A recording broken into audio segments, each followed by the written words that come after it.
એક એવી માતા છે કે જે ઓક્સિજન લે ને ઓક્સિજન છોડે છે. ગાયના છાણની અંદર તમે માપો ને, વૈજ્ઞાનિકોએ માપ્યું છે, એના આંકડા પણ 46.6% ઓક્સિજન ગાયના છાણની અંદર હોય.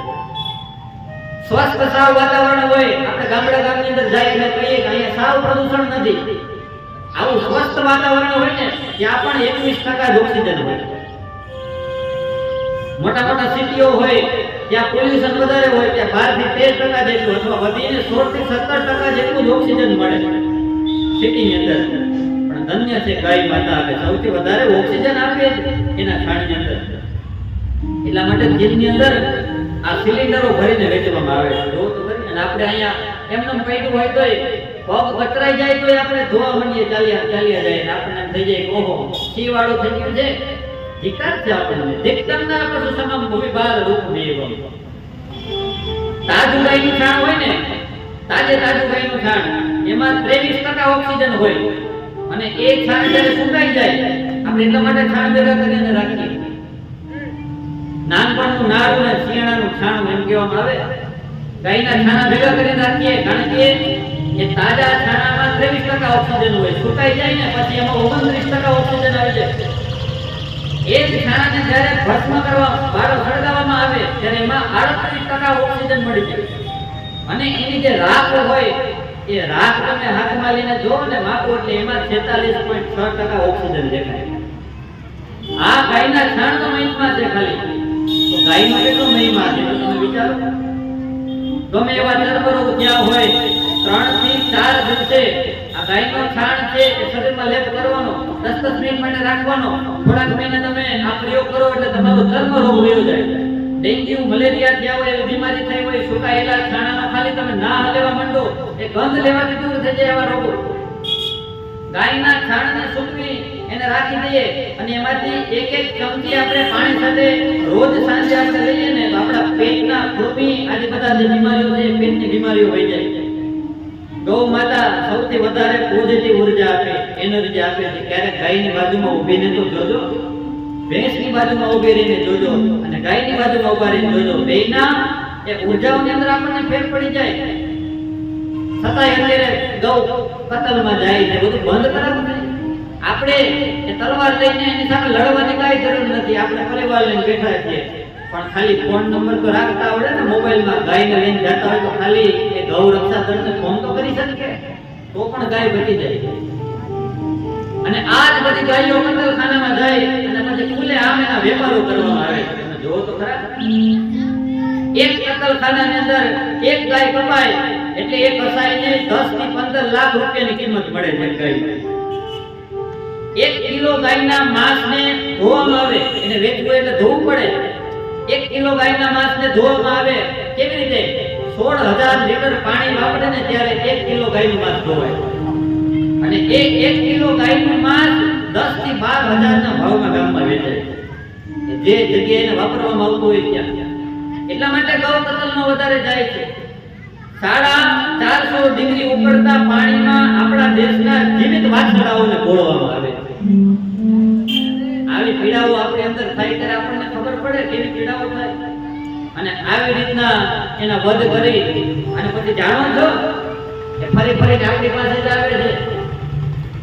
આપણે દરરોજ સવારમાં બ્રશની સાથે શું ઘસીએ? કોલગેટ ઘસીએ. એ કોલગેટમાં કોલગેટ કરી એમાં ગાયના હાડકાઓના ચૂર્ણ બનાવી નાખવામાં આવે છે.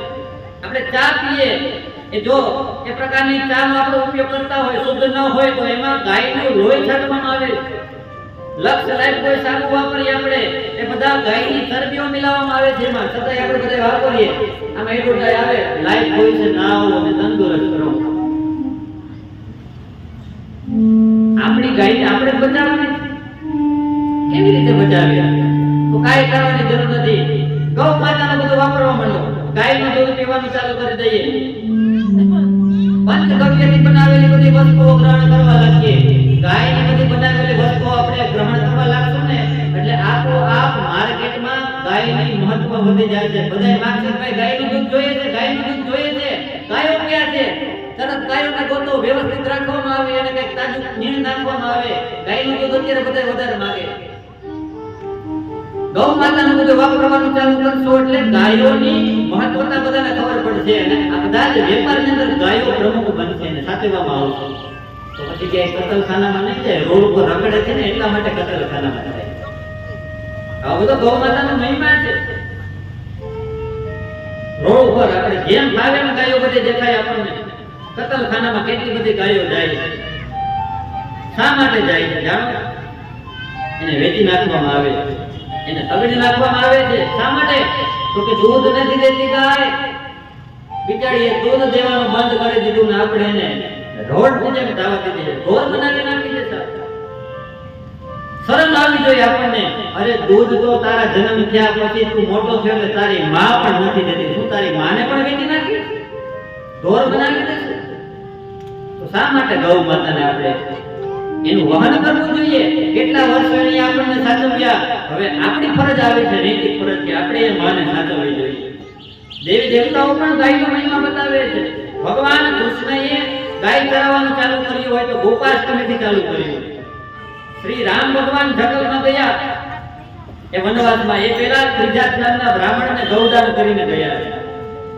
અરે ગાય તમારા ઘરના આંગણે આવીને ઊભી રહે અને ખુશીથી ખાલી એક શ્વાસ લઈ જાય ને, શ્વાસોશ્વાસ કરી જાય તોય તમારા ઘરના વાસ્તુ દોષ નાના મોટા હોય તો દૂર કરી નાખે. આ ગાયનો મહિમા છે.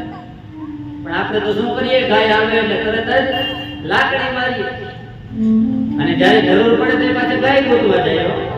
ગોર બાપા એમ કહે કે ભાઈ મંગળવારે તમે ગાયને ગોળ નાખીને રોટલીમાં ખવડાવો, ત્યારે પાછી ગાયને ગોતવા જાય.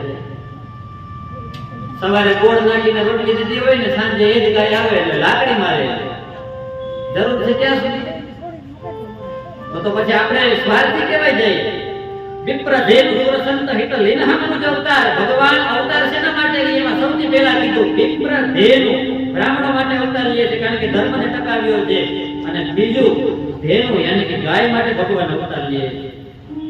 ભગવાનના અવતાર લેવાનું કારણ છે બને એટલી ગૌ સેવા આપણે બધાએ કરવી જોઈએ કહેવાનો ભાવ એ થાય. એટલા માટે તો કેટલા ક્રાંતિકારીઓ પણ આ જગતની અંદર થઈ ગયા છે. લોકમાન્ય તિલકને પણ યાદ કરવા પડે. આ અવસર જામનગરની અંદર તો એક આયુર્વેદિક યુનિવર્સિટી આખી ઊભી થઈ ગઈ છે. પંચકર્મ વિભાગની અંદર એ ગાયો ઉપર ત્યાં બધા પ્રયોગો કરીને ગાયોનો મહિમા જગતને બતાવવામાં આવે. ભેંસનું દૂધ પીવો અને ગાયનું દૂધ પીવો, બેમાં કેટલો બધો તફાવત થઈ જાય. ટૂંકમાં કહેવાનો ભાવ એમ કે ગાયને આપણે બચાવી જોઈએ કારણ કે ગાવો વિશ્વસ્ય માતરઃ, ગાવો વિશ્વસ્ય માતરઃ. ગાય આપણી નહીં આખા જગતની માં છે. એટલા માટે એને આપણે બચાવી જોઈએ. એ તો આપણે કરવું જ જોઈએ. એટલા માટે એવું કહેવામાં આવતું. અને ધન્ય છે આ પરશુરામના પિતાજી જમદગ્નિ કે પોતાનો શ્વાસ ચાલવો હતો ત્યાં સુધી ગાયને લઈ જવા ન દીધી પોતાના આશ્રમ પાછળ.